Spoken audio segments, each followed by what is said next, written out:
people are the heroes now. The hero holds the peasants all. The people are the heroes now. The hero holds the peasants all. The people are the heroes now. The hero holds the peasants all. When we look up, the fields are white. The fields are white with harvest in the morning. Voilà, merci beaucoup à vous d'être là, et puis merci à Dominique et à la librairie Tropique de nous accueillir ce soir. Librairie Tropique qui prend des risques parce qu'il s'agit de présenter un ouvrage qui est assez atypique.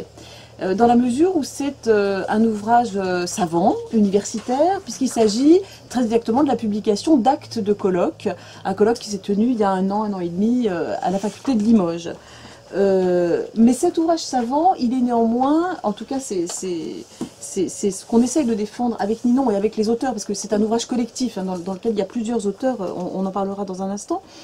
Ce qu'on essaie de défendre, c'est précisément de rendre accessible le droit au grand public, peut-être à travers une démarche qui est un petit peu étonnante et qui finalement n'est pas très fréquente, du moins pour les juristes universitaires, qui consiste à regarder le droit autrement. Est-ce qu'on peut, au lieu d'apprendre le droit, au lieu de craindre le droit, au lieu de sacraliser le droit, est-ce qu'on peut changer notre regard sur le droit? Et pour cela, la démarche qu'on a voulu avoir dans cet ouvrage, c'est de réunir un ensemble de chercheurs afin de s'écarter de la lettre de la loi. C'est-à-dire qu'aujourd'hui, dans nos sociétés occidentales, quand on pense droit, on pense texte. Et on pense encore plus article avec un numéro d'article qui est une référence juridique. Peut-être que dans la vie de tous les jours, le texte n'est pas aussi présent que le droit véritable, à savoir ce qui dicte nos comportements.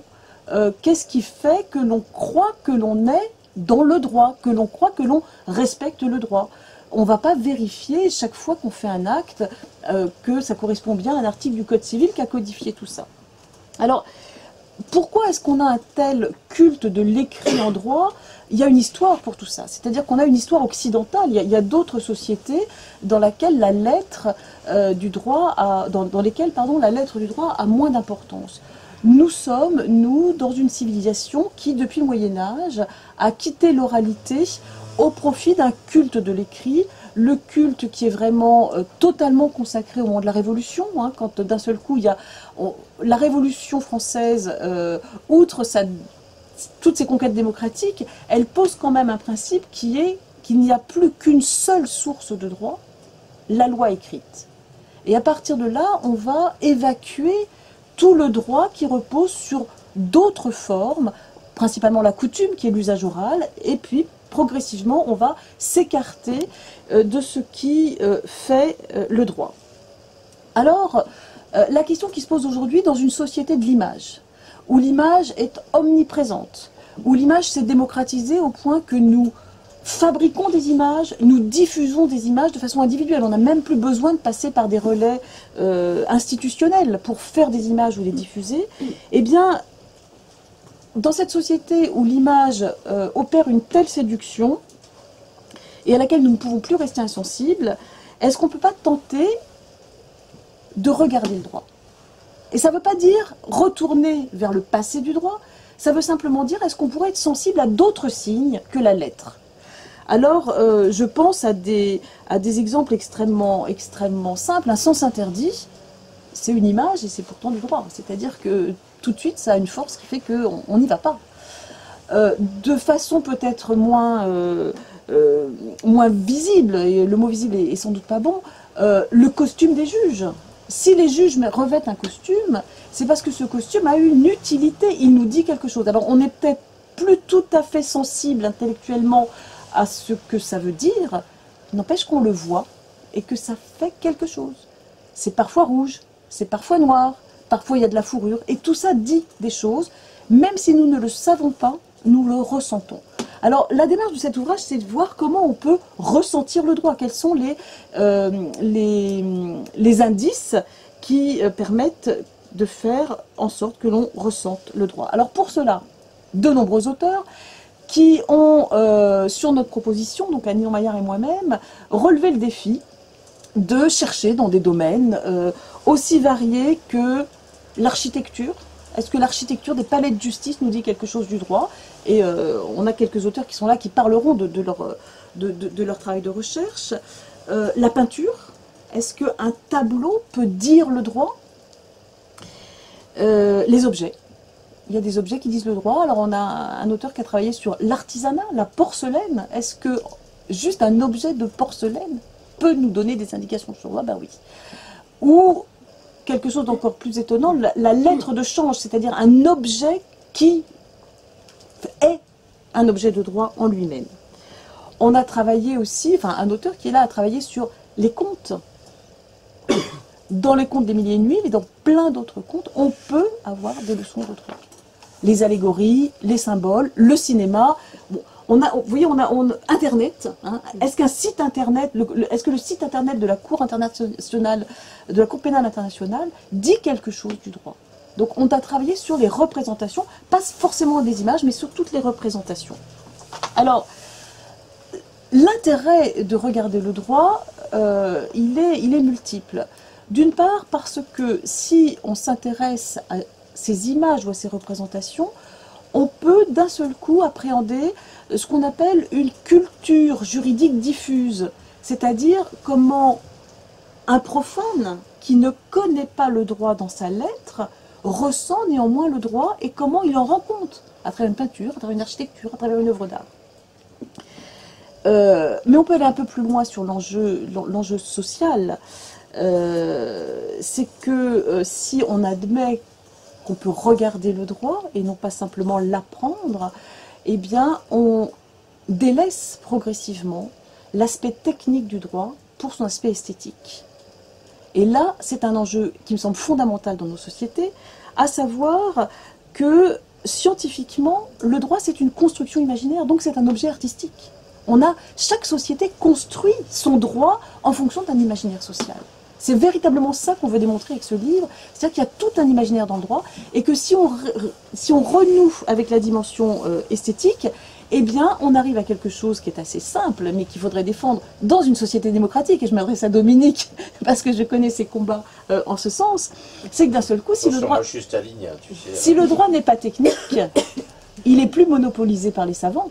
Si le droit est une esthétique, il est accessible à l'ensemble des individus, et dès lors, eh bien, on lance le défi de renouer avec l'imagination qui fait le corps social. Donc, l'enjeu de cet ouvrage, c'est les premiers pas de cette démarche, mais c'est un enjeu qui est assez fondamental. Je laisse la parole à Linou. Bon, j'ai pas grand-chose à ajouter, peut-être sur ce qui nous a amené à ce livre. Je pense que tout a commencé avec finalement la frustration après plusieurs c'était comment, droit et cinéma. Droit et cinéma où on organisait des projections d'un côté et puis de l'autre un colloque scientifique. Et en fait, on s'est vite rendu compte qu'on faisait un grand écart alors que précisément on voulait lier tout ça. L'image nous parlait du droit, au moment du colloque on avait envie de parler d'image, donc on s'est rendu compte que ça n'allait pas, on voulait faire les deux en même temps. Et finalement c'est ce qu'on a proposé à nos collègues historiens du droit quand on nous a donné l'occasion d'organiser les journées d'histoire du droit à Limoges. Bon, on a fait ce colloque. Chacun a pris la parole en prenant son matériau de prédilection. Les contes, la porcelaine, tout ce qu'on a dit tout à l'heure, le cinéma pour Ninon Granger, etc. Et puis, bon, on a récupéré toutes ces contributions. Et quand on les a lues, eh bien, on s'est rendu compte que on retrouvait des lignes vraiment directrices, des lignes fortes, Et on a pu faire cet ouvrage autour de 2 axes. L'image, effectivement, comme langage du droit, comme discours juridique. On retrouvait le droit dans l'image elle-même. Et puis, l'image comme acte de droit. Et là, on allait davantage, pour prendre un mot à la mode, dans la performativité de l'image, pour ce qui concerne le droit. Donc, c'est un petit peu ça l'apport du livre par rapport au colloque, c'est qu'on a réussi finalement à lier toutes ces contributions pour faire quelque chose de cohérent, qui nous parle de droit à travers des objets, à travers des images fixes, des images animées.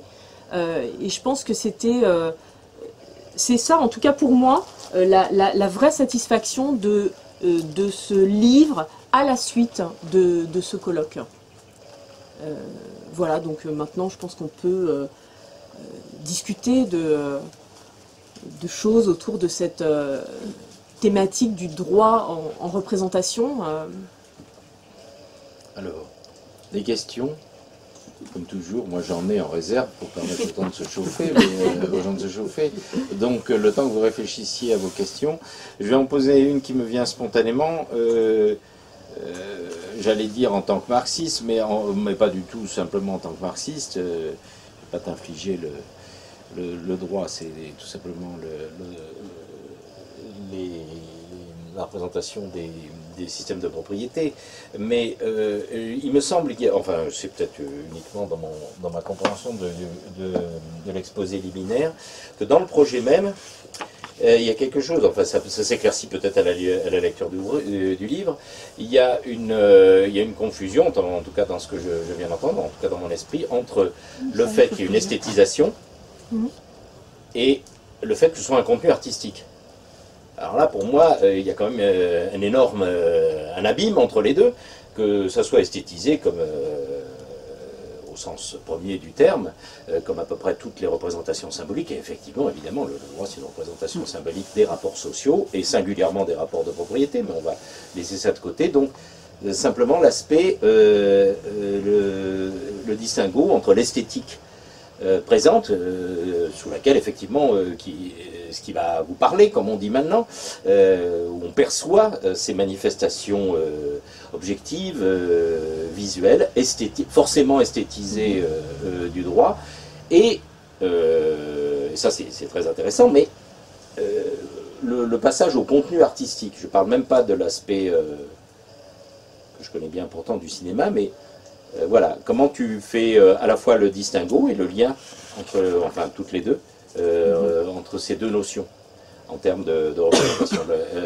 L'intentionnalité, même pas l'intentionnalité d'ailleurs artistique, puisque supposément, dans le cas qui nous intéresse, il n'y en aurait pas, mais investir donc cette esthétique d'une ambition finalement artistique, c'est là que j'aimerais que tu précises les choses. Je suis pas sûre de comprendre bien la question, mais la réponse que j'ai envie de donner, c'est que les arts rendent compte de toute dimension esthétique, donc de celle du droit aussi. Alors à ce moment-là, je vais te préciser la différence que je fais entre esthétique et artistique. Oui. L'esthétique, c'est l'effet de surface, c'est la forme. Il n'y a pas de contenu intentionnel, ni surtout de jugement. À partir du moment où tu me dis c'est artistique, eh ben, d'une part, il y a un jugement sur de valeur, il y a un jugement sur la qualité de celui qui a œuvré, etc., qu'il soit artisan ou artiste. C'est pas du tout la même chose. Hein. Philosophiquement, l'esthétique, c'est l'esthésis, c'est le superficiel, la forme que ça prend, et effectivement, tel qu'on l'aperçoit, y compris et surtout socialement, ça produit du sens au travers des perceptions, etc. Mais artistique, c'est déjà tout un système de valeurs investies, de culture, et de choses comme ça. Et c'est donc pas du tout la même chose. Donc, pour moi, il y a une grosse ambiguïté entre les deux. Alors, mais je nous, sais pas, on parle de la représentation artistique de l'esthétique du droit. D'accord, ben c'est déjà un élément de réponse. Mais peut-être que monsieur voulait préciser quelque chose. Dans votre sens, vous m'excuserez, il y a 2 ans, j'étais sourd comme un Pau, et depuis je ne me suis pas amélioré. Mais je crois C'est ce que qu'il j'ai dit. à peu près compris le sens de votre intervention, et juste 2 points. Le premier, entre art et droit, je voudrais signaler qu'un de nos collègues juristes a fait une tentative intéressante d'écrire tout un traité juridique en vers. Donc il a versifié le droit. Moi, je n'ai de souvenir que de mathématiques et de géométrie. Il y a des mathématiciens qui essayaient aussi de versifier. Le carré de l'hypoténuse est égal, si je ne m'abuse, à la somme des carrés des 2 autres côtés.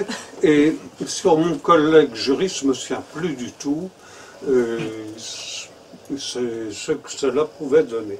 Mais le traité existait, l'auteur, si ma mémoire est bonne, était un certain Lambert, et qui, vivant dans la fantasmagorie de l'Antiquité, avait pris comme prénom Numa. Numa, auteur, enfin, roi juridique de Rome. Ça, c'est la première remarque, oui, qu'il peut y avoir une liaison entre le droit et l'art, en passant par un des vecteurs de l'art, qui est la poésie. Deuxième remarque, beaucoup d'auteurs ont fait ressortir, c'est pas mon sentiment, et parce que j'abomine cet ouvrage, le Code civil, mais beaucoup d'auteurs ont fait remarquer que dans le Code civil et son mode de rédaction, il y avait un certain lyrisme par moment. Les rédacteurs se sont laissés aller dans l'énumération des choses meubles. Ah, ils citaient les ruches, les abeilles, les petits oiseaux qui chantent, etc. Là, j'exagère. Ils ne citent pas les petits oiseaux qui chantent. Mais ils se laissent aller, et vous voyez qu'il y a des ponts qui se dressent entre les deux. Puis ma dernière remarque, alors elle est à l'inverse. Et c'est la quotidienneté du droit. Là, je rejoins ce que disait Nathalie au départ. Le droit, on en a fait un objet technique à partir d'une réalité parfaitement banale et concrète. Et il était une règle que chaque enseignant français de première année qui faisait son premier cours de droit civil commençait toujours par dire « Vous faites du droit sans le savoir. Songez le matin, vous vous levez dans un appartement dont vous êtes peut-être propriétaire ou locataire, vous êtes dans l'exercice d'un droit. Ensuite, vous allez faire cuire votre petit déjeuner, vous tournez le gaz, vous tournez le robinet d'eau, enfin l'inverse plutôt, l'eau d'abord, le gaz ensuite. Puis pour vous rendre à la faculté, vous prenez un moyen en transport, contrat d'adhésion, etc., etc. Et vous avez fait du droit sans le savoir, et moi, civiliste, je vais vous apprendre à transposer cette activité en termes juridiques. Moi, je suis historien du droit et j'avais un privilège, c'était de faire le premier cours le lundi à 8h du matin. Donc j'étais le premier enseignant à faire cours et aux étudiants, je disais, je fais toujours cours. Et lundi à 8h, parce que le lundi succède au samedi au dimanche, vous avez déconné tant qu'il est possible, vous êtes fatigué, vous êtes tranquille et paisible. Ce qui ne sera pas le cas en fin de semaine quand une dizaine de mes congénères vous auront bien excité. Alors, le suivant sera sans doute le civiliste qui va vous raconter cette petite histoire. Comme quoi, vous faites un contrat d'adhésion, un contrat de location, un contrat de transport, un contrat de concession, de service public, etc., etc. Mais dans la réalité, vous vous en foutez. Ce que vous voulez, c'est que l'eau coule, c'est que le gaz soit pas en grève, c'est que le métro arrive à l'heure. Voilà votre intérêt. Et c'est là où diverge le droit de la quotidienneté. Et le droit n'est que la traduction de phénomènes pathologiques. Le droit n'intervient que quand on est dans la pathologie. Alors, vous allez me dire, quand on se marie, bon, là, parce que c'est pas obligatoirement pathologique de se marier. C'est peut-être même tout à fait naturel et normal. Mais sur la conclusion du mariage, vous avez 10 articles, mais sur le divorce, vous en avez 150.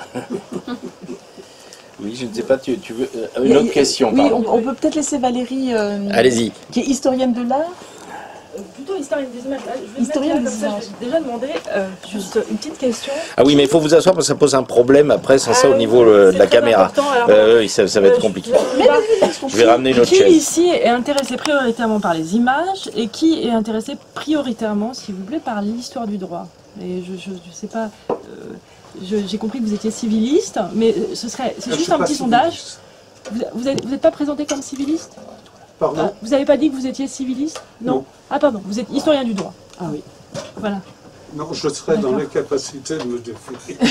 Ah, d'accord, bah là oui, c'est vrai. Definitio periculosa est. Mais est-ce que quelqu'un pourrait simplement vous lever la main? C'est plutôt les images ou c'est plutôt le droit qui vous intéresse dans ce volume, si vous êtes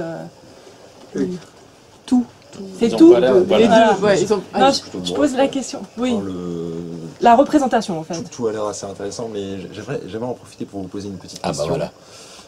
Parce que vous avez dit que vous abordiez quand même beaucoup de sujets extrêmement originaux, la porcelaine, l'aide de change. On ne pourrait pas douter étudier le droit à travers tout ça, mais il y en a un qui m'étonne particulièrement, c'est les contes des milliers de nuits, parce que c'est quand même de la mythologie. J'aimerais comprendre comment trouver du droit dans de la mythologie. Tout à fait. Alors déjà, moi je voudrais juste revenir sur votre première remarque. En fait, les liens entre art et droit sont posés dès l'Antiquité, ou même dès le digeste, puisque ça c'est la définition, je vous dis simplement, le droit c'est l'art du bien et du juste, donc ars iuris. Et qu'est-ce que c'est qu'un art? Si on définit de manière très large, c'est avant tout une pratique, et c'est ce qu'elles ont très bien dit. Et si on remonte un peu encore, puisqu'il faut toujours remonter, je pense, au grec, qu'est-ce que c'est que le nomos? Et là on revient avec le nomos, c'est tout ce que vous avez décrit, c'est-à-dire toutes ces pratiques qui ne sont pas dans le droit écrit, mais qui sont dans le quotidien, c'est-à-dire, par exemple, je vais prendre un exemple très concret, vous avez un voisin qui vous bouche le jour, et vous dites quand même, il faudrait un peu légiférer, moi j'aimerais bien avoir la lumière qui vient dans mon jardin. Voilà, et déjà là on est dans le nomos, dans les pratiques, il va falloir légiférer entre les voisins qui s'entendent pareil. Donc il y a d'un côté le nomos, donc toutes les pratiques qui touchent à la bonne entente dans la société civile, et de l'autre côté, le droit écrit, et on y arrive dès qu'on a Justinien, et même avant, on a du droit écrit, enfin, pour faire simple. Et ce qui est intéressant avec ce volume, enfin, pour moi qui suis plutôt historienne des images, je viens à l'histoire du droit, c'est qu'en fait, on essaie de comprendre dans quelle mesure la représentation, c'est un mot très intéressant, c'est-à-dire que la représentation d'une image du droit peut être soit un juge, représentation, c'est-à-dire le spectacle judiciaire, soit un rituel. Le rituel, qu'est-ce que c'est que le rituel bien jugé, pour parler comme Antoine Garapon, ou alors, qu'est-ce que c'est, et ça c'est des questions qui m'intéressent plus, que par exemple l'exécution en effigie, c'est-à-dire quand on pend, et ça se fait beaucoup, surtout dans les pays arabes en ce moment, on pend, allez, on va pas prendre le président Hollande, on va prendre quelqu'un d'autre, on va prendre, je sais pas moi, Saddam Hussein, soyons fous, et ça j'ai assisté à ça, mes étudiants à Tunis ont pendu une effigie de Saddam Hussein, et ils l'ont brûlé ensuite. Donc c'est des choses, c'est des pratiques très vivantes. Qu'est-ce que c'est qu'une exécution en effigie? Là on a bien une image, un mannequin, parce qu'évidemment Saddam Hussein est mort, tout le monde le sait, mais on va s'acharner sur ce mannequin parce que symboliquement c'est très fort. Voilà un peu les questions, enfin en tout cas ça peut être des questions qui rentrent dans la... Et après, simplement, et je vous laisse la parole, moi ce qui m'a intéressé c'est la nouvelle symbolique, et c'est vraiment une question que je vous pose très sérieusement. Comment aujourd'hui, donc un palais de justice sort de terre, hein, le nouveau palais au Batignolles qui est construit, hein, ça y est, il est sorti de terre, comment va-t-on proposer à notre démocratie l'idée, la représentation de l'idée du juste, hein, qui puisse convenir à une société telle que la nôtre, une société multiculturelle où on s'affronte, où on vient de vivre une campagne absolument abominable, où au fond une allégorie c'est peut-être pas une bonne idée, est-ce que le support doit être évanescent, est-ce que, alors les magistrats sont pas du tout d'accord avec ça, ils veulent pas du tout, il faut une certaine solennité dans le palais de justice, donc voilà, ça c'est aussi une question qui peut peut-être être débattue, si vous avez des idées. Je voulais préciser la mienne de question, parce qu'il y a un petit malentendu. Donc je vais partir d'un exemple très simple, entre esthétique, art, représentation, et ce que ça dit du droit, ou ce qui est perçu du droit. Je prends l'exemple bien connu, enfin bien connu de presque tout le monde ici, du gardien de la paix. Ça c'est quand même une figure du droit, dans le droit quotidien. Le gardien de la paix, et je vais évoquer les aspects esthétiques, mais qui, sans aucune présupposition artistique, au sens où il n'y a pas l'art d'un artisan qui est impliqué là-dedans, avec beaucoup de médiation. Le gardien de la paix, sans même remonter à l'époque où ils étaient en vélo avec une cape, on les appelait des hirondelles, il incarnait tout de suite ce qu'il était. Il n'y avait aucun doute là-dessus, avec son képi, son uniforme. Son petit bâton. C'était même, en plus, mais c'est même pas l'élément essentiel. Aujourd'hui, tu vas voir où je veux en venir, il ressemble tellement à n'importe quel vigile à la con qu'on est obligé de lui mettre un écriteau police dans le dos. Voilà, je t'ai résumé une autre manière de présenter le problème. Est-ce que ce type de problématique des représentations, en dehors de toute considération d'artistique, ou d'ambition artistique, ou de jugement artistique, cette évolution historique en plus, et purement esthétique, au sens où oui, c'est vraiment les... Est-ce que c'est ce genre de choses qui est aussi traité dans le livre? Et pour moi, c'est là qu'il y avait une confusion dans le propos liminaire. C'est très exactement l'objet du livre, c'est de voir justement ce regard. Tu vois, c'est-à-dire que pourquoi est-ce qu'on s'éloigne des images alors qu'elles peuvent être déterminantes, et comment finalement on ne s'en éloigne pas dans certains autres domaines. C'est-à-dire qu'il y a le gardien de la paix, aujourd'hui on ne le reconnaît plus, mais il y a d'autres choses qu'on reconnaît sans le savoir. Mais c'est effectivement exactement ça. C'est tout ce qui est de l'ordre du signe. Voilà. Du signe qu'on identifie. Et là, moi, il y a quelque chose qui m'intéresse dans ce que tu as dit tout à l'heure, c'est que tu as parlé d'intentionnalité. Et dans ce que tu as dit à l'instant... Oui, j'ai un petit côté phénoménologique. Non, mais c'est important parce que là, tu l'as redit tout à l'heure, c'est-à-dire que tu dis, dans cette image, il y a quelque chose qui est dit, et il y a quelque chose qui est perçu. Et je pense qu'on n'est pas du tout dupe de ça. Là, quand on a des historiens de l'art, évidemment, ils sont beaucoup plus à même de nous parler du programme iconologique, de cette intentionnalité.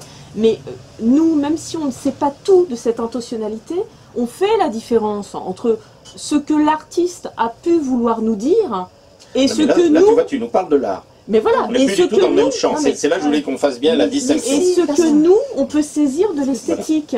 Tu vois, donc je pense qu'on n'est pas... Tu vois, c'est pas parce qu'on ne sait pas forcément tout de l'intentionnalité qu'on est dupe. Hein. Donc on fait bien cette différence entre l'esthétique, ce qu'on voit, comme tu dis, la forme... Encore une fois, dans le champ de l'art. Dans l'exemple que j'ai pris, il n'y a pas d'intervention parce que le costume du garde champêtre, il a été dessiné. D'accord. Voilà. Mais là, mais on sort du cadre absolument de ce qui est la spécificité du droit et des représentations du droit.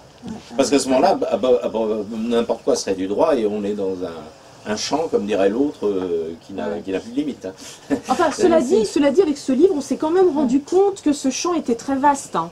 Et je pense que, comme ce que disait Nathalie tout à l'heure, c'est-à-dire que quand on a trouvé, et tu pourras en parler mieux que moi, quand on a trouvé du droit dans la porcelaine, dans ce bleu, hein, qui est non seulement le fameux bleu de Sèvres, c'est ça, hein, mais qui est en lui-même, dès que tu le regardes, c'est le privilège, c'est l'expression du privilège. Donc c'est le droit en lui-même, cette couleur, c'est non seulement la couleur, mais c'est aussi le droit en lui-même. Je ne sais pas si...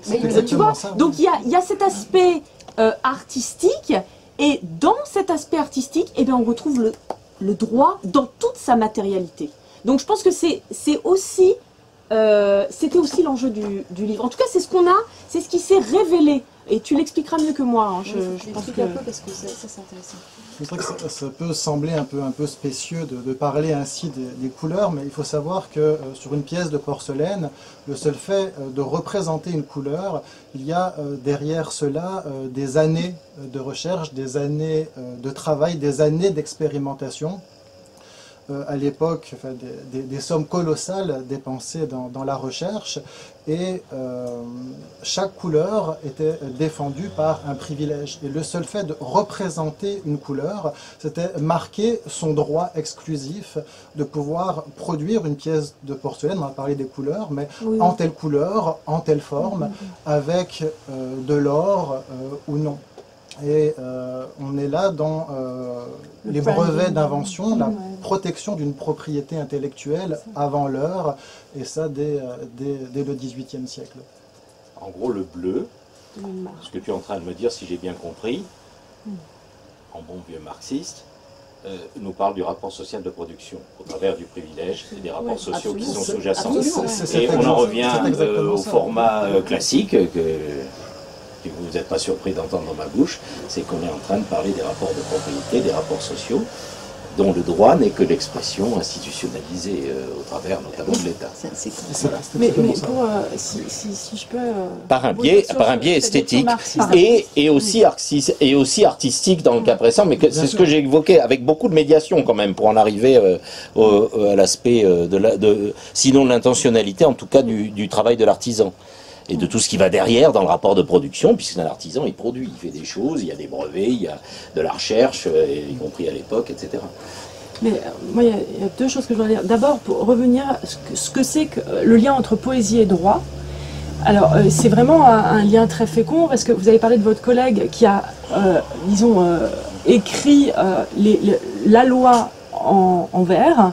Et moi j'ai travaillé sur le XVIe siècle où c'est très banal, et je pense à un certain, bon il est absolument pas connu, Honoratus Dracon, aussi un pseudonyme, qui lui va réduire la loi en vers. Et d'où ça vient, c'est pas seulement une esthétisation, c'est parce qu'il faut mémoriser, comme dit Cicéron, il faut inscrire dans le cœur du justiciable, le carmen de la loi, le chant, donc c'est la loi qu'on mémorise, ou comme dirait Justinien, il faut avoir le droit inscrit dans les archives de la poitrine, ça c'est l'empereur, et c'est très important, puisque la loi, pourquoi elle devient poésie, c'est parce que avant tout, il faut la mémoriser. Nul n'est censé ignorer la loi, bien avant que Et alors, le lien entre poésie et droit, il n'est pas seulement esthétique, il faut que vous puissiez rappeler en vers ou en chant, hein, Cicéron appelle ça le carmen, hein, c'est donc un chant, il faut pouvoir chanter la loi. Et c'est quelque chose qui vient de Cicéron et d'avant, et des humanistes, bien sûr, qui ont cette idée absolument folle de réduire le digeste, donc vous imaginez, un in-folio comme ça, gros comme ça, 500 pages, en poésie. Et ça donne un petit in-quarto, donc un petit livre de poche, à peu près comme ça, et c'est des poèmes. Ouais, ouais. Et les gens apprennent... et donc, voilà, par cœur, parce qu'il faut, voilà, et c'est vraiment mnémonique, c'est ça, il faut mémoriser la loi. Et l'autre chose, pour répondre simplement à votre lecture marxiste, si je peux me permettre... À mon avis, vous abondez dans mon sens, là. Oui, non, mais c'est simplement pour peut-être alors déplacer le problème. C'est-à-dire que, pour Bourdieu, le fait... il n'est pas marxiste du tout. Non, mais justement, laissez-moi parler, Justin. Pour lui, l'art est une distinction. Donc, le fait simplement de reconnaître, moi je parle d'allégorie, le fait de simplement, donc là on est dans l'Ancien Régime, 16e jusqu'à la Révolution et même après, l'allégorie de justice, hein, c'est avant tout ce que peuvent reconnaître les justiciables qui sont assez lettrés pour le faire, et les magistrats qui demandent à des peintres de faire des allégories qui leur rappellent leurs devoirs. Aujourd'hui, et là c'est vraiment une question sérieuse que je vous pose, enfin, qu'est-ce qu'on peut faire qui soit contemporain, qui soit pas un art de la distinction, c'est-à-dire, bon, moi je sais lire une allégorie, je suis forte en iconologie, etc., je sais très bien que, voilà, il y a des attributs, tout ça, ça parle plus aujourd'hui. Enfin, ça parle un peu de monde, ça parle aux gens qui fréquentent le Louvre, ça parle aux gens... Tu veux dire faire autre chose que les petites étoiles en rond ou des choses comme mais ça. Alors ça c'est un autre... le drapeau européen, alors là j'ai regardé les archives, c'est absolument consternant. Je sais pas si vous connaissez les archives, c'est des technocrates qui disent attention, non, le drapeau européen, on va pas choisir le mythe d'Europe. Donc Europe, c'est donc une jeune phénicienne qui se fait embarquer par un taureau, hein, vous connaissez bien. On va pas choisir ça parce que ça fait tauromachie. Ça fait donc Espagne, donc on n'en veut pas. Donc on a voilà, les étoiles, les petites étoiles. Avec le bleu. Alors on peut discuter sur le bleu, mais non, mais pour revenir vraiment à la question, Là, vous comment venez faire représenter... je bois du petit lait, vous venez faire l'épitaphe de l'inconsistance totale du bourdieusisme en regard du rapport matérialiste que je viens de vous décrire. Vous avez vraiment une maïotique parce que vous l'avez décrit vous-même, ensemble, spontanément.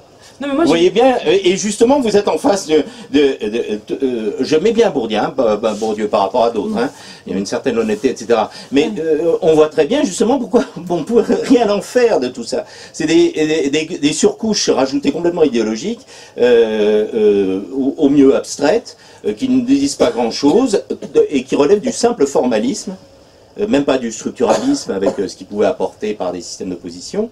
Je suis pas du tout structuraliste non plus, mais là, là, je buvais vraiment du petit lait parce que spontanément entre vous, vous avez fait la critique décisive de toutes les thèses bourdieusiennes, puisque vous arrivez justement à la contradiction ultime. Qu'est-ce qu'on peut en faire de ça? Rien du tout.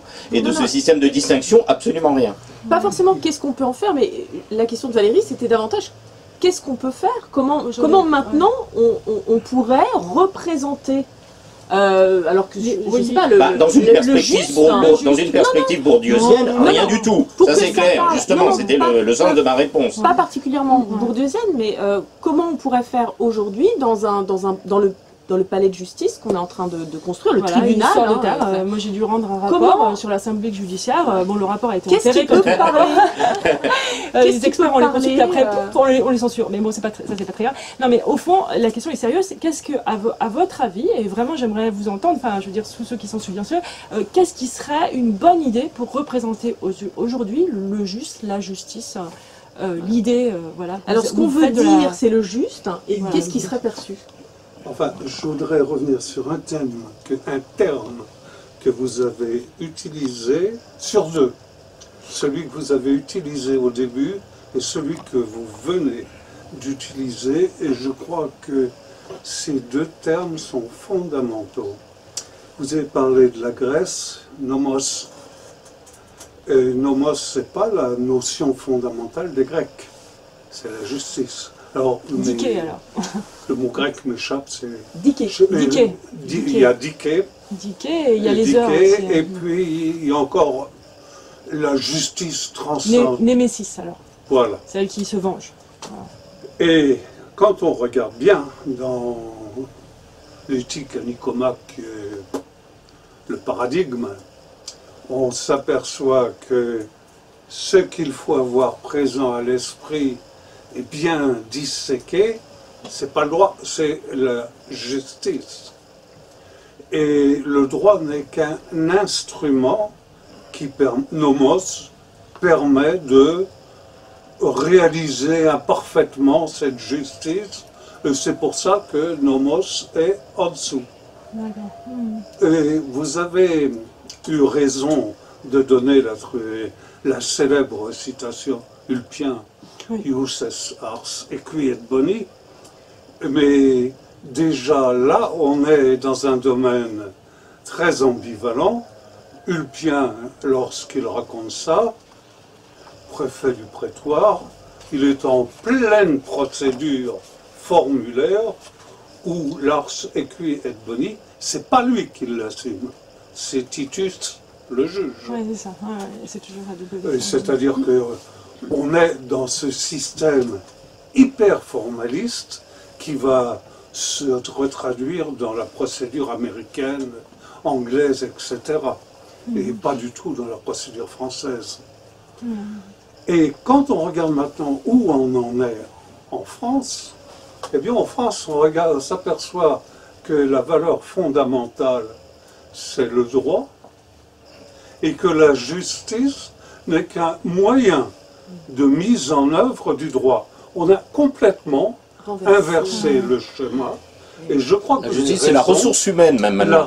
C'est les magistrats. Consiste peut-être Pour appliquer le droit. à recommencer à réfléchir pour savoir si on n'est pas parti dans une direction totalement sans issue, qui est de croire que l'on peut trouver une solution à tous les cas, une solution prédéterminée, prescrite, préécrite, et à tous les cas qui, si, à mon avis, est faux.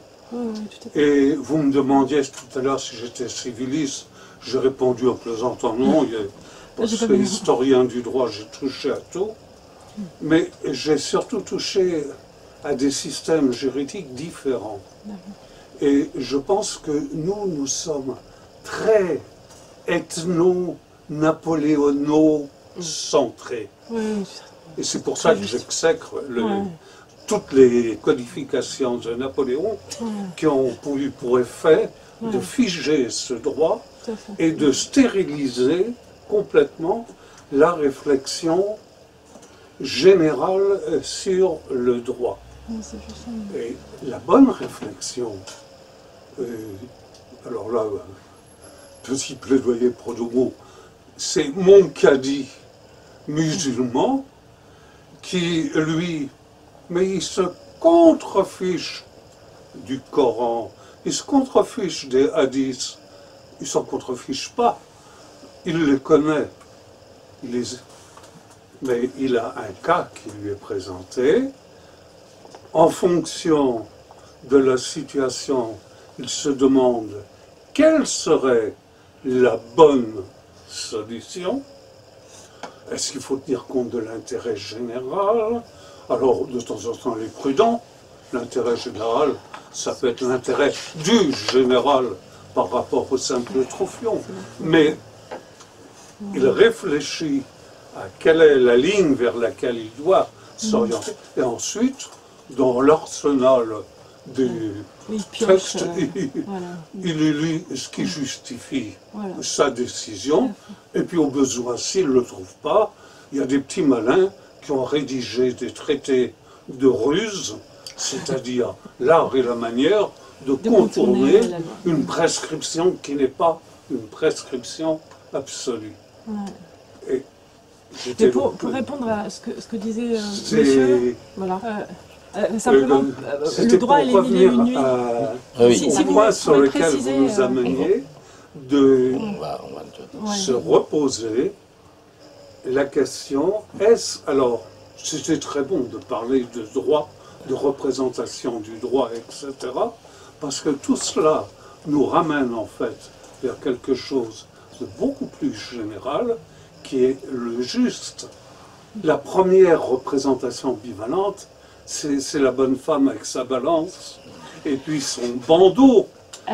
Et personnellement, ce que je pense, c'est que c'est la justice qui n'a pas de bandeau, c'est le droit qui lui a un bandeau. Car quand on parle de justice, on dit en général, on aimerait que la justice soit bienveillante, bienvoyante. Alors, justement, donc la réponse à la question du jeune homme, là, c'est effectivement, on s'en est éloigné. Non, mais là, sur en les fait, mille et une nuits. Voilà. Claude Bontemps y répondait, puisque c'est lui qui a écrit sur les contes des Mille et une nuits. Et donc, ce qu'on trouve dans cette contribution, c'est que les contes des Mille et une nuits, on n'y trouve pas que du folklore, Voilà, ce sont pas des contes, c'est pas seulement du folklore. On y trouve une véritable culture juridique musulmane. Et d'ailleurs, les ruses que vous évoquiez à l'instant, on les retrouve dans ces contes des Mille et Nuits. Donc c'est une vraie nourriture pour l'historien du droit, et on trouve du droit dans les contes des Mille et Une Nuits. Et donc il y a une fonction pédagogique du conte. Il y a une fonction pédagogique du conte. Peut-être qu'il faut lier ça avec l'adage. L'adage qui est quand même la grande tradition, à la fois poétique et pédagogique de tous ces contes où on raconte un cas, on l'oralise, on le narrativise pour bien faire comprendre qui est l'arroseur et qui est l'arrosé. Voilà, c'est généralement une morale. Oui, ou pas. Oui, mais justement, c'est le rapport. Ou pas, mais implicite. Parce que l'arroseur a arrosé, en général, il s'est fait avoir, donc... c'est ça la morale. Ouais, moi, je voudrais qu'on profite du fait qu'il y ait les auteurs, quand même, pour revenir sur d'autres contributions. Et par exemple, Louisa Brunori qui est là et qui peut nous parler de la lettre de change, parce que c'est assez étonnant aussi d'avoir travaillé sur la lettre de change, qui est un document juridique, mais de travailler sur son approche véritablement formelle. Voilà. Donc, si tu peux nous résumer un peu, pour qu'on ait une idée de la diversité des sujets qui sont traités. Oui, en fait, je pense qu'il faut faire une petite distinction entre les acteurs du droit, bon, on est tous acteurs du droit chaque jour, et les acteurs de la représentation du droit, qui est l'objet du livre. C'est-à-dire que moi, quand j'allume les gaz pour me faire les shows, bien sûr, les droits sont dans ma vie, mais je ne suis pas actrice de la représentation du droit. Alors que le livre va vraiment se concentrer sur qui sont les acteurs conscients ou inconscients, la plupart des fois inconscients, de la représentation de droit. Dans mon cas, moi j'ai travaillé sur la lettre d'échange. Ce sont des petits papiers utilisés par les marchands partis du Moyen-Âge pour faire leurs affaires. Et eux, ils utilisaient ça pour des raisons de praticité, de rapidité, d'agilité. Ils devaient voyager beaucoup, donc la représentation de leur droit nécessairement répondait à des nécessités esthétiques dans le sens grec de aisthanoum et de perception. Vous devez être petit, léger, et vous devez écrire rapidement, donc c'était du papier, pas de la poussière, tout ça. Et donc, ce que je pense est intéressant de ce livre, est voir comment certaines personnes dans certaines circonstances se sont trouvées à être acteurs de la représentation de droit, qui est catégorique, qui ne coïncide pas avec la généralité de personnes qui ont affaire au droit, tout le monde, bien sûr. Et à propos des rapports de domination et de la codification, je voulais dire une petite chose, justement, sur la représentation du droit. Dans l'histoire du droit, depuis vraiment l'Antiquité la plus remonte, les couches, disons, dominées ont demandé une chose, la mise par écrit du droit. La plèbe romaine a fait une sécession pour ça. Parce que la représentation du droit est une garantie pour les gens. Parce que justement, on n'a pas de doute si la personne est la gardien de la loi ou est le gardien de la boutique. Donc il y a cet aspect, à mon avis, très très important de garantie de la représentation du droit, parce que la représentation coïncide aussi avec certitude. Et avec les puissants ne peuvent pas manipuler les droits comme ils veulent s'il est figé, justement. Et oui, c'est affiché. Et c'est pour ça que la Révolution française donne cette importance capitale à la loi. Parce qu'on doit savoir ce que disent les droits, et ce n'est pas les puissants qui les décident, c'est l'Assemblée nationale qui les décide. Oui, ça renvoie à ce que Jacques Péricard évoque dans sa contribution, ce droit visible qui, là, dans la contribution de Jacques, va matérialiser les frontières. Et là, on a à la fois quelque chose d'artistique et aussi de très matériel, c'est-à-dire que cette borne va prendre l'image de l'évêque. Donc il y a un petit peu une double valeur, une valeur artistique et puis aussi une valeur très concrète en disant c'est ici que commence ma sphère de puissance. Donc ça, tu vois, il y a la lettre de chance, on peut aussi faire le parallèle avec cette borne territoriale. Et il y a certainement d'autres exemples, et c'est ce que Nathalie disait tout à l'heure, c'est-à-dire que là, à l'occasion de ce colloque et dans ce livre, bon, on a explorer ensemble quelques pistes. Il doit y en avoir d'autres. Bon, on verra si on en trouve. On laisse aussi peut-être la parole un peu à Franck.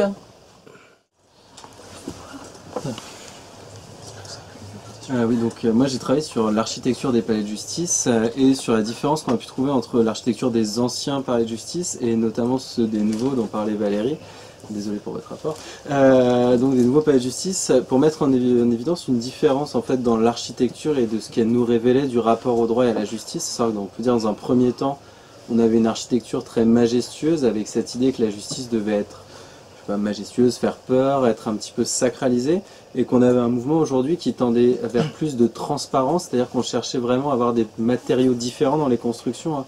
Insister beaucoup sur le verre, notamment c'est ce qu'on va voir au Batignolles par exemple, avec cette idée que le droit finalement doit être visible de l'extérieur, et essayer d'interroger finalement cette nouvelle perception en fait qu'on veut faire de la justice, cette idée finalement que tout doit se voir, et essayer de s'interroger sur ce que ça nous révèle finalement de l'évolution de la manière avec laquelle on doit dire le droit. Est-ce que tout doit être vu lorsqu'on fait œuvre de justice, ou est-ce que certaines choses doivent être un petit peu cachées, un petit peu secrètes, ou un petit peu soumises à un rituel particulier? Donc voilà, c'est ce que j'ai essayé d'interroger dans cette publication.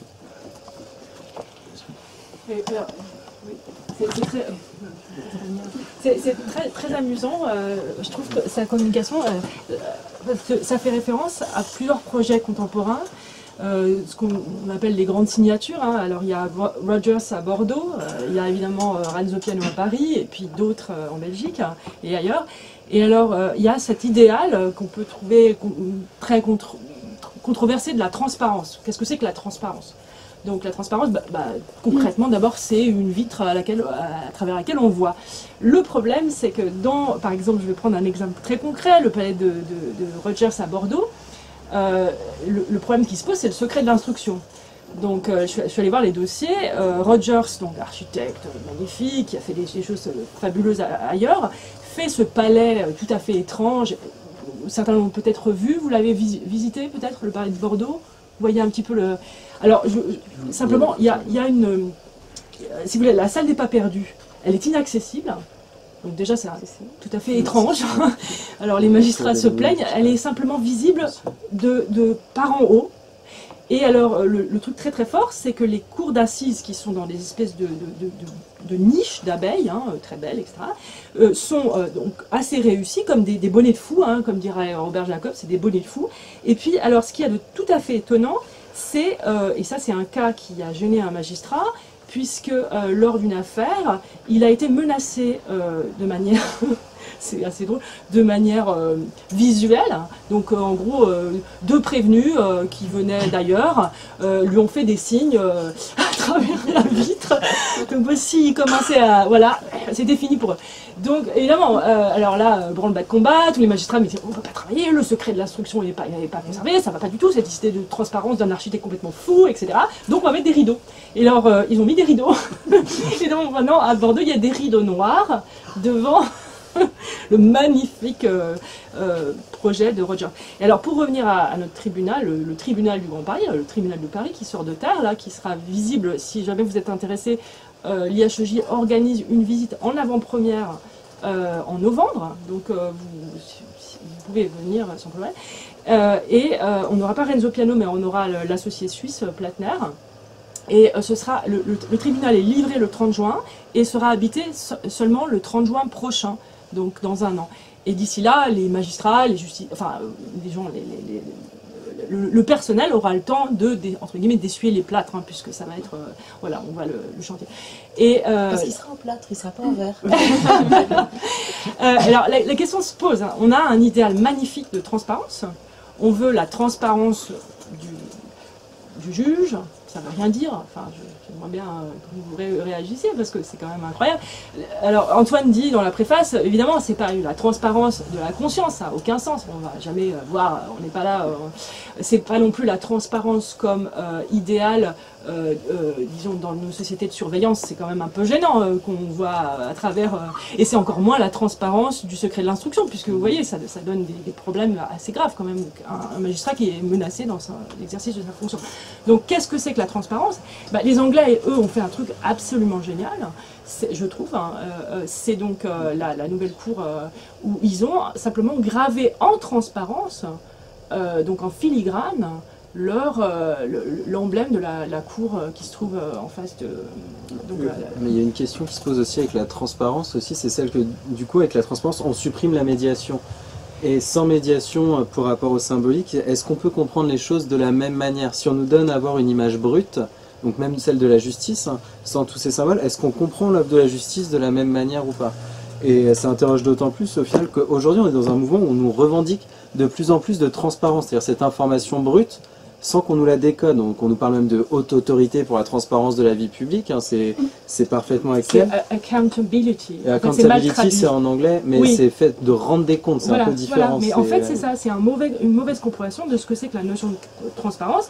Être transparent, c'est être accountable, donc en anglais, c'est-à-dire je vous rends des comptes parce que vous m'avez élu, donc, ou alors je suis magistrat, donc je vous montre qu'il n'y a pas de secret dans l'instruction judiciaire en tant que principe, c'est pas essentialiste. Mais par des contre, espaces évidemment, de secret peuvent être légitimes. Bah, oui, le secret défense, je veux dire, sinon on pourrait pas avoir de dissuasion nucléaire ou toutes ces choses-là. Voilà. Non, mais c'est dû à quoi un vrai problème aujourd'hui, c'est de se dire qu'on a même une remise en cause des espaces légitimes de secret dans le procès, où on a envie de savoir ce qui s'est dit pendant le délibéré, etc. Voilà. Mais ça, Et où, par le biais des images, on commence à le savoir, c'est-à-dire qu'il y a des gens qui filment avec leur téléphone portable des procès alors qu'ils n'ont pas le droit de les filmer. Il y a des gens qui tweetent Ils tweetent là, oui.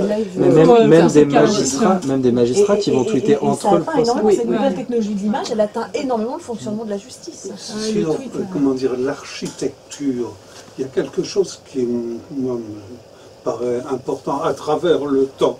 J'en rejoins l'helléniste. L'une des premières descriptions d'une scène juridique que l'on a, c'est bien le bouclier d'Achille d'Homère. Or, qu'est-ce que l'on a? Une scène de justice, les sages sont assis en rond, il y a les plaideurs, il y a, je crois, 3 pièces d'or qui iront à celui qui donnera le jugement le plus droit. Nous sommes en plein air. Il n'y a rien autour. Ils sont assis sur leurs pierres. Il y a le public.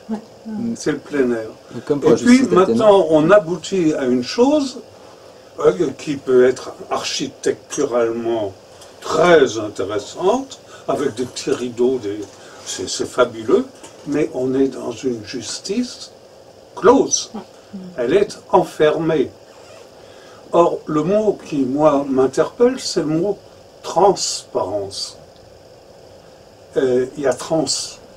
C'est-à-dire que dans la transparence, ce n'est pas ce que vous voyez en direct, c'est ce que vous voyez à travers quelque chose. Et le quelque chose, il est censé être inexistant.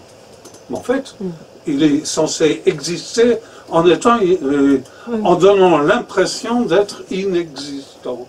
Et la notion de transparence, c'est la notion, moi qui m'appellerais la formule italienne, traduttore, c'est-à-dire c'est un intermédiaire, mais l'intermédiaire qui va peut-être vous déformer beaucoup de choses. Et les sages, assis sur leurs pierres, énoncent oralement et publiquement leurs sentiments, et d'ailleurs les 3 as iront à celui qui donnera le jugement le plus droit. De nos jours, on en a 3, pas 2, 3, pour ne pas savoir quelle est la décision, qui a rendu quelle décision. Moi, je me souviens m'être fait taper sur les doigts pour avoir rendu une décision dans laquelle je disais qu'elle avait été prise à l'unanimité. On m'a massacré en me disant, mais vous révélez la décision de chaque membre du jury. Et c'était exact, je me suis fait tout petit, mais ceci, comment dire, alors ça correspond à quoi?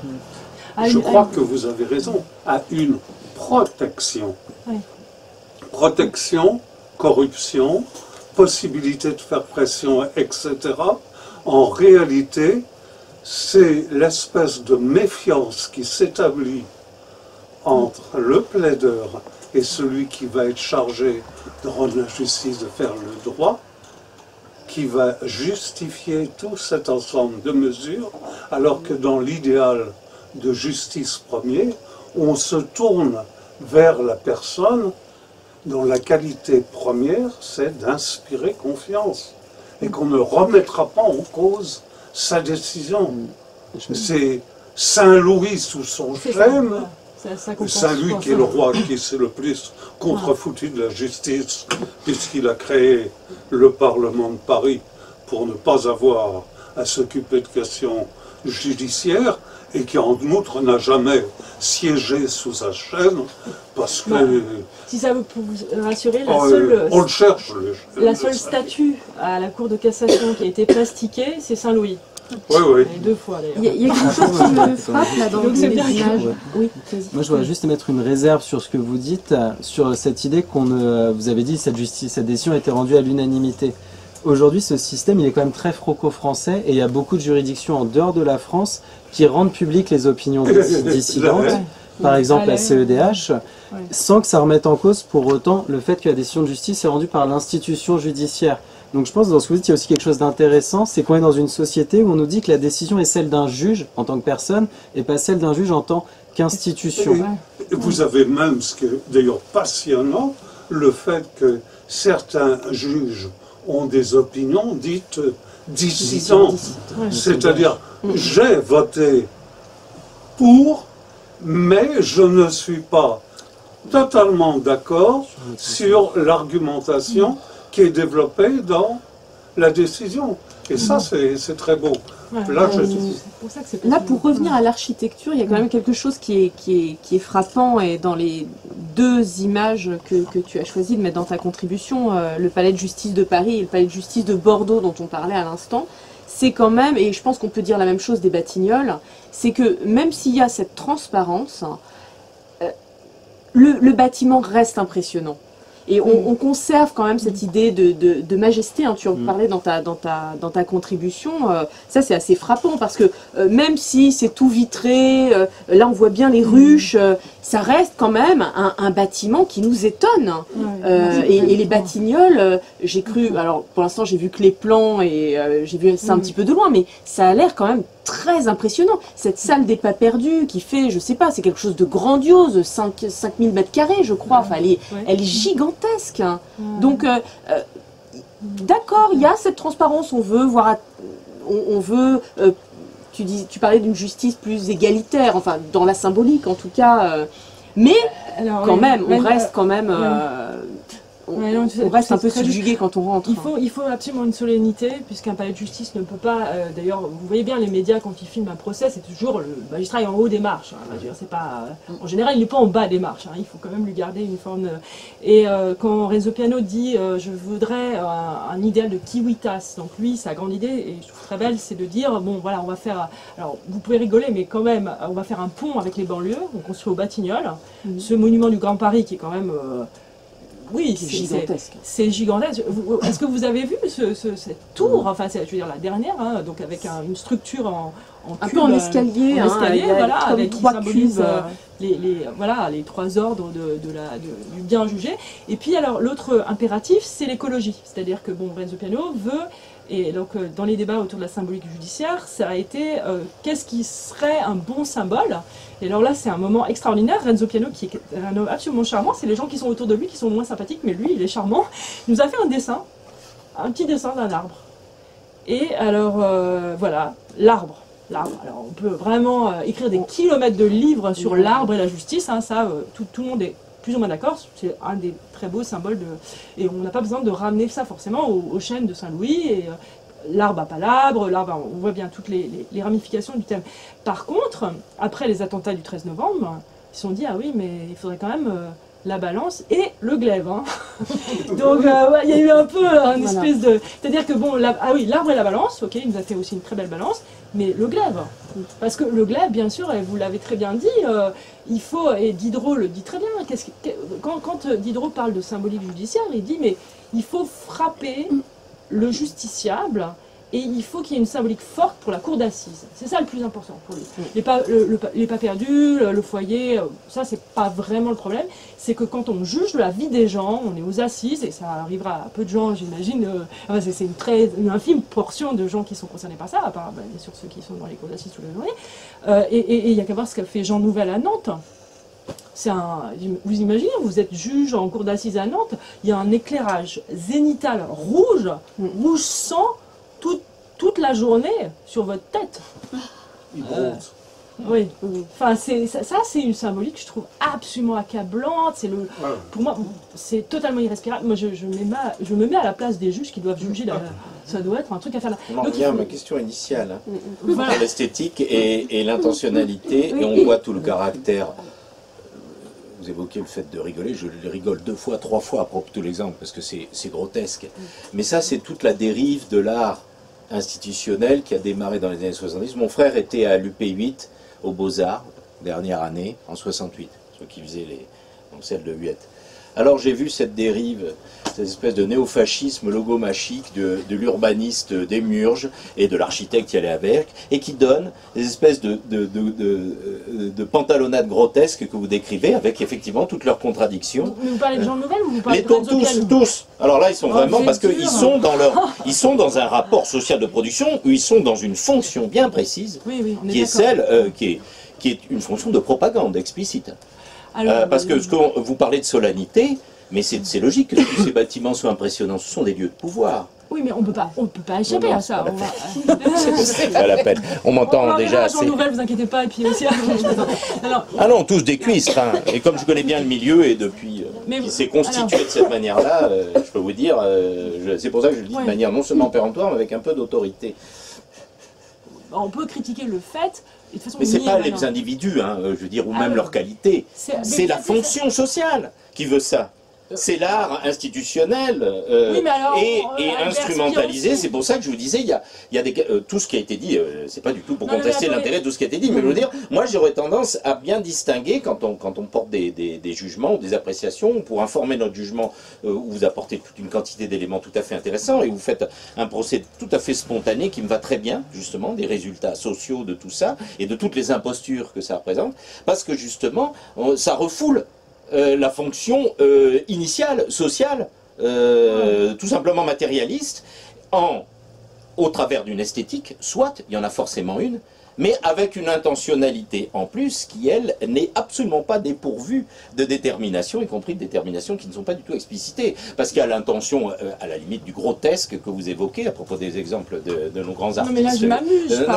Mais vous savez, c'est extrêmement courant dans ce milieu-là, vous les avez fréquentés, je pense. Et donc, si peu. Donc vous savez qu'ils se prennent très au sérieux, et c'est récent. Non, mais vous avez raison. Je voudrais qu'on soit bien d'accord. Notre intentionnalité, quand on a fait les 34e journées d'histoire du droit à Limoges, elle n'était pas vraiment marxiste. Non, mais c'est pas de ça dont je parle. Non, mais je parle de toutes les questions que vous soulevez qui se posent absolument. Toutes les contradictions que vous évoquez, voilà, elles sont massives. Oui. Non mais c'est gentil, vous avez entièrement raison sur le fond, parce que moi je veux simplement répondre sur le fait que je n'ai aucun réflexe partisan, c'est-à-dire que je ne vais pas afficher mes convictions politiques quand je parle d'art, parce que je pense que l'art est fait pour rassembler, et je m'interroge vraiment, et ça c'est depuis 20 ans, sur la question qui est essentielle de est-ce qu'il y a une égalité possible devant une œuvre d'art. Et je veux dire, je passe mon temps à emmener mes étudiants et les plus réfractaires, ceux qui comprennent rien à rien, parce que c'est pas leur milieu, des Chinois, des Japonais ou des Tunisiens qui ont jamais vu une œuvre d'art ancien, et pour leur expliquer. Et pour moi, c'est des Bushman, comme dirait Warburg, et je crois profondément qu'il y a un enjeu énorme. Par contre, quand vous dites ça, c'est du néo-fascisme ou du néo... Voilà, en donnant une étiquette tout de suite, je dirais qu'on ne peut pas échapper. Le palais de justice est une institution, la justice c'est une institution, Donc on ne peut pas échapper au fait qu'il faut une solennité. Et on ne peut pas non plus échapper au fait que c'est un enclos, parce que parquet, depuis au moins le Moyen-Âge, c'est l'enclos qui permet de et de ne pas se faire se bastonner par le parquet au sens propre. C'est quand les sergents protègent les juges, les justiciables, les prévenus dans l'enclos voilà. Donc il y a forcément un enclos. Et on peut pas, ça on peut pas y couper. Sinon on peut pas juger. C'est à la fois... Juste une incise, parce que comme il y a un malentendu sur ce que je vous ai dit, ce que vous dites, je suis entièrement d'accord. Ce que vous m'imputez, ce serait l'analyse bourdieusienne, justement. Ah non, parce que, évidemment qu'il faut tout ça. Oui. Évidemment qu'on est, en train, c'est matérialiste, on est en train de représenter un pouvoir. Il faut une à qui plus est la justice. Il y a une notion sociale de partage dans les représentations qui impose non seulement une esthétique, effectivement, qui est contingente au goût du temps, Dieu sait quoi, mais une intentionnalité, y compris qu'on peut qualifier d'artistique si on veut. Et je conteste absolument. C'est pas cet aspect-là. Là où je fais une critique, non pas non plus des personnes, mais de la fonction, du rôle qui leur est assigné dans l'organisation sociale de la production de ces représentations, en tant qu'artisans, artistes, ès-qualité, et c'est que justement, ils se prennent pour beaucoup plus que ça. Ils se prennent pour des artistes. Et alors, ils se prennent quasiment pour des démiurges. Si vous voulez. Et là où j'évoque le néofascisme, c'est au sens de Kluskar ou de beaucoup de mes copains que François connaît bien, c'est-à-dire qu'on est dans un refoulement, en réalité, de ce qu'on reproche justement à tout ce qui pourrait être totalitaire, fascisant, enfin dans les acceptions qu'on a du terme aujourd'hui, si vous voulez. Une espèce d'effet d'autorité, mais au sens carrément de l'autorité scolastique. Vous voyez, c'est bien parce que je le dis. C'est pas parce que ça correspond aux besoins des gens, si vous voulez. C'est dans ce sens de extensif, je le reconnais. Excusez-moi, c'était pour préciser la critique. Voilà, vous voyez ce que je veux dire? Vous avez en partie complété. Vous avez dit le tribunal, c'est une institution. C'est vrai. La justice, c'est une institution. Le juge, c'est une institution.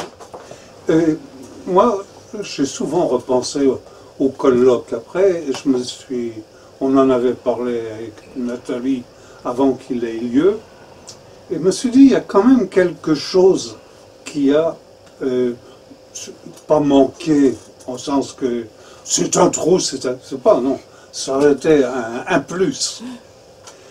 Ça aurait été la caricature du juge, c'est-à-dire l'image du juge, et j'ai en tête les images des mêmes juges. Et l'un des plus emblématiques, il est bien connu, c'est ce brave juge de Château-Thierry, le juge Magniot, qui rendait ses jugements en équité. Mais c'était quand? Parce que moi je ne connais pas ce juge. Alors, non plus. Comme c'est Clémenceau qui l'a baptisé le bon juge. C'est le juge qui a acquitté une femme qui avait volé un morceau de pain pour nourrir son enfant.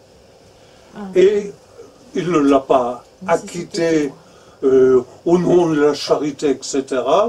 Il l'a acquitté en disant que cette femme avait un droit imprescriptible et qui va au-delà de tous les droits humains, celui de nourrir son enfant. Et le geste qu'elle a accompli est un geste de justice absolue. Ça fait un scandale monstrueux. Il ne s'en est pas tenu là. Il y a des décisions du juge Magniot et les cassations, les réformations, car il n'était que juge d'instance, de grande instance, mais c'est lui qui mettait en liberté tous les vagabonds. En disant qu'il n'y a pas de délit de vagabondage si l'État n'est pas capable, droit au logement, il l'a inventé en 1800. Droit opposable. C'est lui qui a condamné tous les patrons chaque fois qu'il y avait un accident du travail, etc., dans les années 1870, il est à l'origine de ce qui sera reconnu à partir un siècle plus tard, 1970-1980. Je reviens à mes caricatures. Alors, il y a Magno, vu style Clémenceau. C'est un personnage débonnaire, bonne figure, présentant bien, belle moustache, etc. Vous allez dire moustachu, certainement. Et puis, vous avez Magno, vu par la corporation, parce qu'il était vomi, bien sûr, par toute la classe juridique, une grande partie de la classe politique non socialiste, ni pré-communiste. Et Magno, alors, les adversaires, c'était le petit chafouin, etc.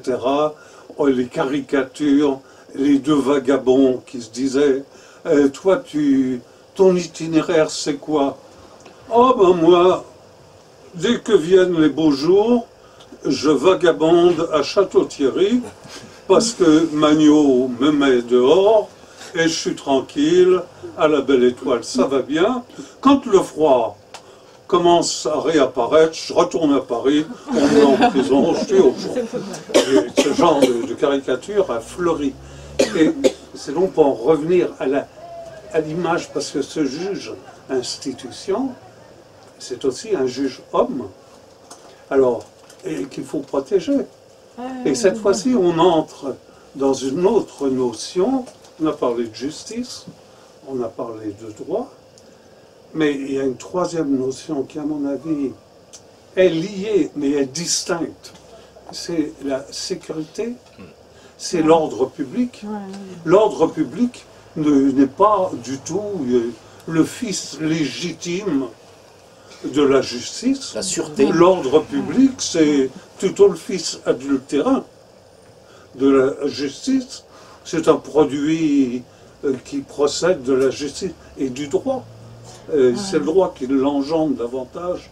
En même temps, aujourd'hui, à la cour d'appel, aujourd'hui, enfin, la société idéale, c'est la société juste. Il n'y a plus besoin de droit. Ce que les magistrats, enfin, si je peux bien modestement faire la voix de certains des magistrats qui s'interrogent sur ces questions, qu'est-ce que c'est qu'un nouveau palais de justice? C'est bien sûr, avant tout, il faut sécuriser le bâtiment. Et le palais de la Cité, qui abrite aujourd'hui la cour spéciale antiterroriste, tous les jours, moi je travaille à l'île Saint-Louis, donc je suis vraiment juste à côté, tous les jours je vois passer donc, les 50 prévenus du réseau Cantorsi, avec une espèce alors il y a des voitures blindées partout, les juges de la cour sont extrêmement exposés, personne n'a envie d'être à leur place, et le déménagement au Batignolles, ça veut dire quoi? Ça veut dire que la fameuse police judiciaire va déménager dans un quartier ultra sécurisé. Tout ça a été... alors ce sera sur le périph'.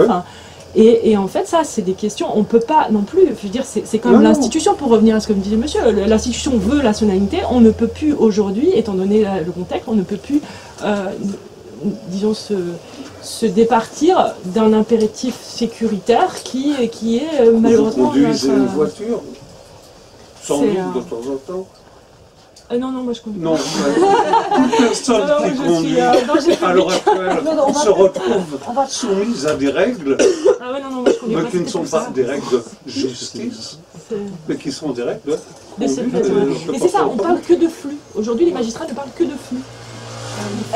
Peut-être vous pourrez continuer après. Je voudrais juste qu'on laisse la parole un peu à Stéphane, parce que d'une part, on n'a pas parlé que de justice dans le livre. Non, c'est pas ça, mais parce que je voudrais juste, parce qu'on ne garde pas trop longtemps. Donc Stéphane, tu nous dis un petit mot de ce que tu as travaillé sur la peinture, comment on peut trouver du droit dans l'exégèse d'un tableau. Et puis après... Je suis historien du droit, puis à côté j'ai une petite formation d'historien de l'art, et déjà mon premier sentiment, c'est pour ça que je suis très heureux de ce colloque, c'est une certaine méfiance que j'avais toujours rencontrée au cours de mes études, une méfiance que je ressentais des juristes à l'égard des images.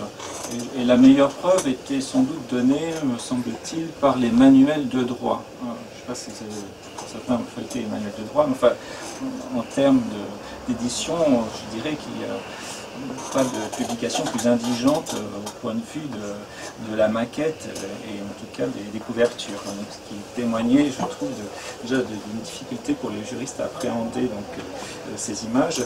Et donc je vais revenir à quelque chose qui est peut-être un beaucoup plus classique hein, comme approche, puisqu'en fait j'ai voulu travailler sur un cycle qui est extrêmement connu, puisque c'est celui de la chapelle Sixtine, dont vous savez peut-être qu'il met en rapport en fait deux grands cycles de peinture, l'un consacré à l'histoire du Christ et l'autre à l'histoire de Moïse sous forme donc, de scènes qui se présentent donc, en vis-à-vis.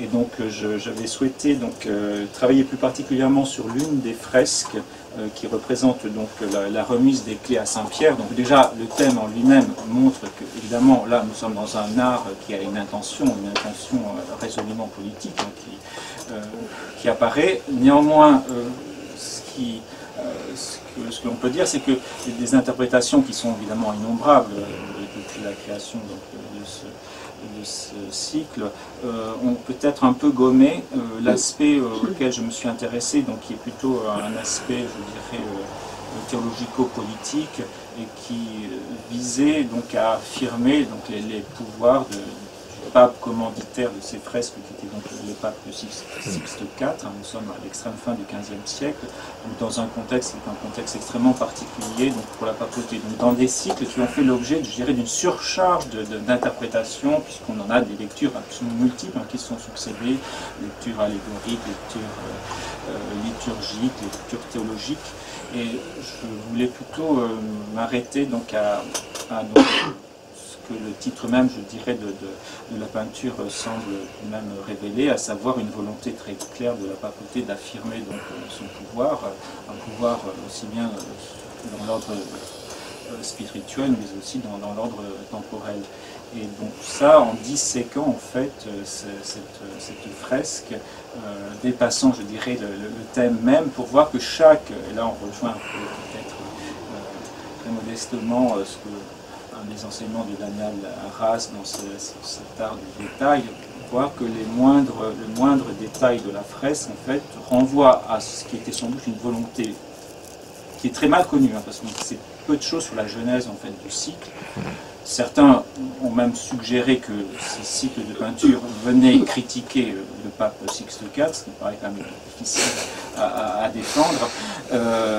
Sixte IV qui était un pape humaniste, hein, extrêmement lettré, donc il est certainement derrière, c'est lui qui a fait venir Platina à la tête de la bibliothèque du Vatican, il est certainement donc derrière ce cycle, et on voit que les moindres détails sont signifiants. Il s'agit de poser le pape hein, comme le nouveau Salomon, le nouvel Aaron, le nouveau Constantin, un pape qui se situe, je dirais, dans une tradition qui convenait de rappeler, et dans les moindres détails, ne serait-ce que par exemple si on regarde par exemple les couleurs qui sont données donc, au vêtement de Saint-Pierre, eh bien il est dans un habit qui est à la fois donc, bleu et jaune. Pourquoi? Tout simplement parce que ce sont les couleurs de ce pape.